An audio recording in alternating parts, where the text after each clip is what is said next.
Sarava banda, Tatazelo Wapanzo falando aqui. Vocês já aí no final de semana saí com a família, né? Saí com a dona Engal, a Camu. E, cara, a gente foi numa lojinha, a gente ia almoçar no restaurante, o restaurante ainda não tinha aberto, a gente viu uma lojinha, uma perfumaria com bugigangas assim na frente do restaurante e falou assim: vamos dar uma passada lá pra quê? Pra matar um pouquinho o tempo, né? E nós fomos lá. E, cara, quando eu entrei nessa lojinha, uma lojinha de japoneses, eu já achei bem interessante que bem na entrada eles tinham uma grande foto, né, um pôster com um tipo de música tradicional japonesa, todos eles paramentados de acordo, com placas escritas em japonês, todas aquelas paramentas bonitas e tal. Achei muito interessante. Só que daí de repente eu olhei lá assim e vi uma Nossa Senhora Aparecida, assim, atrás, né, no balcão da loja. Mais à frente eu vi um daqueles gatinhos que ficam balançando a mão, né? E aí olhei de novo e vi outra Nossa Senhora Aparecida. E cara, isso me chamou a atenção para algo muito, muito, muito interessante. O sincretismo, cara, ele está presente em tudo.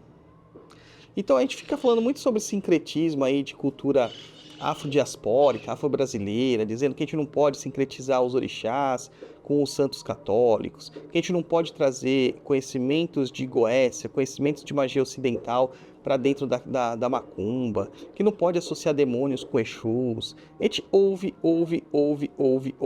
e cara, na prática, nada disso importa, tá? Ainda mais pessoas tão tradicionais quanto os japoneses. E eu até ouvi já uma vez um ditado que fala que todo japonês nasce shintoísta, mas morre budista, demonstrando mais ainda o sincretismo, né, dentro dessa cultura.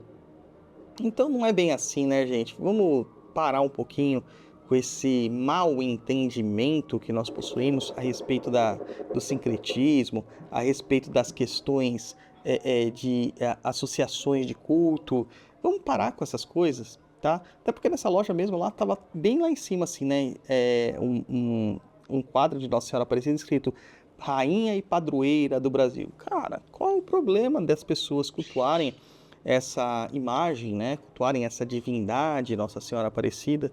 Eu não vejo problema algum, né? Também não vejo problema algum um quimbandeiro trabalhar com orixás, um quimbandeiro trabalhar com santos, um quimbandeiro trabalhar com espíritos que supostamente são cristianizados. Cara, eu não vejo problema algum. Até porque, cara, não tem como você definir qual a religiosidade de cada espírito que está trabalhando nessas religiões. Se a gente for parar para pensar, não existe mesmo, realmente, como o Tiriri fala, né? Não existe espírito quimbandeiro e não existe espírito umbandista. O que existem são pessoas que praticam quimbanda e pessoas que praticam umbanda com espíritos que nem conheciam essas religiões, que tinham as suas próprias práticas espirituais, suas próprias práticas nativas, suas próprias práticas tribais, culturais, tradicionais, nome que você queira dar, e que depois eles ressignificam isso, amalgamam isso, né, juntam isso e criam novas práticas, como a gente vai ver aí as macumbas que tem no Brasil. E há uma necessidade tão grande hoje de você ir contra certas posições, como se isso fosse muito interessante, cara. Certa vez eu vi um TikToker falando, provavelmente estudante de sociologia, um professor de sociologia, mestrado, doutorado, alguma coisa assim, que tinha uma eloquência muito boa, né, tinha conhecimento de causa. Ele se identifica como um cara de esquerda, mas criticando a posição da esquerda em querer sequestrar certos discursos étnicos e religiosos, falando que normalmente o povo preto, o povo pardo, ele está dentro das igrejas, ele quer orar para Nossa Senhora, ou ele quer orar para Jesus dentro das igrejas evangélicas. Ele não está muito afeito a saber quem são seus orixás. E também vi um outro vídeo, de um corte, na verdade, de um vídeo maior, de uma ativista, né, das causas afrodiaspóricas, brasileiras principalmente, falando com uma doutora nigeriana, de religião nigeriana, e ela se interpela toda, né? Eu, filha de Ogum, ou filha de Oxum, filha de Xangô, e fazendo isso, fazendo aquilo outro, tentando ressignificar e defender isso.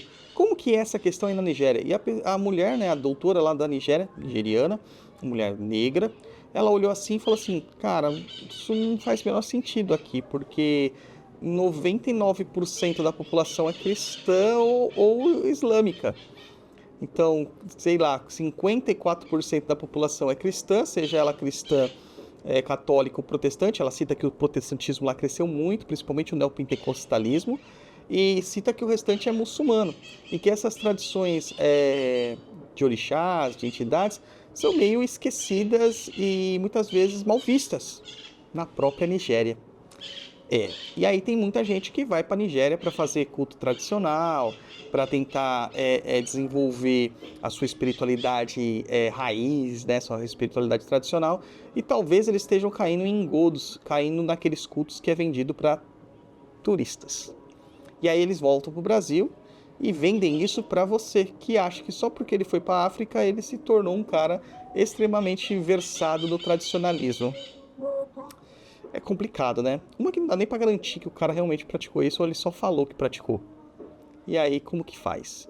A gente sabe que desses 1, 2% que sobram de cultos tradicionais, existem, claro, os cultos tradicionais que são realmente verdadeiros, que são realmente sinceros, honestos, mas tem muito lá de maquiagem para o turista, para convencer o turista.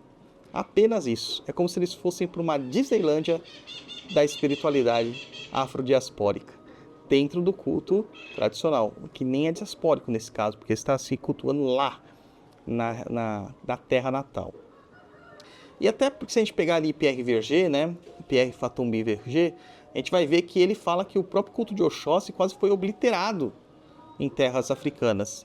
E que a cidade de Queto, que nem fica na Nigéria, fica no Benin, né? Ele praticamente deixou de existir. Então, Oxóssi acaba sendo muito mais cultuado aqui dentro da nossa tradição do que lá fora. E aí, como você vai lá para fora para fazer um culto tradicional, ser iniciado em Oxóssi, e quem garante que estão te iniciando certo? Quem garante que aquilo é verídico? Quem garante que é de como é o culto realmente lá do passado? Até porque o culto tradicional se tornou a nova modinha ao lado da Jurema. Agora todo mundo quer ser ou quimbanda, ou culto tradicional, ou juremeiro. Daqui a pouco muda isso de novo. Aí a quimbanda perde um pouquinho o foco, volta a umbanda, daí vai começar esse ciclo interminável. Tambor de mina, batuque, encantaria, vão começar a ganhar predominância aí no cenário religioso. Porque, cara, isso é modinha. A galera faz por modinha. Tá certo?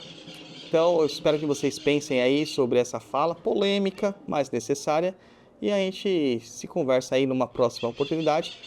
Deixa aí os seus recados, os seus comentários, curtindo, descurtindo, concordando, não concordando.